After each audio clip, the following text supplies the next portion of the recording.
کھانا اور پینا یہ اللہ رب العالمین کی بہت بڑی نعمتیں ہیں۔ اللہ رب العالمین نے ہماری زندگی کا قوام بنایا ہے کھانے پینے والی چیزوں کو، اور ہر چیز کو اللہ نے پانی کے ساتھ زندہ رکھا ہوا ہے۔ تو کھانے پینے کے حوالے سے بھی ایک بہت بڑی رسول اللہ صلی اللہ علیہ وسلم کی سنت ہے جو ہمارے معاشرے میں دفن ہو چکی ہے، ختم ہو چکی ہے، وہ ہے کہ کھانے والی چیز پر کبھی عیب نہ لگانا۔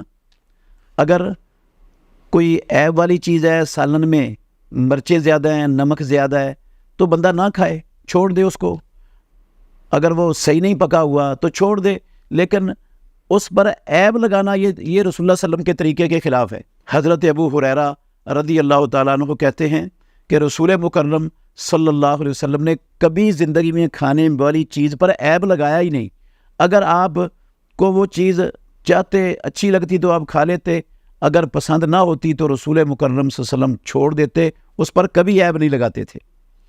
تو اب ہمارے معاشرے میں رواج بن چکا ہے، ہر کھانے والی چیز پر عیب بھی لگائی جا رہے ہوتے ہیں کھانے والے، اور اس کو کھائی بھی جا رہے ہوتے ہیں۔ تو یا تو اس کو چھوڑ دو یا کھاؤ ہی نہ، یا کھا لو اور پھر عیب مت لگاؤ۔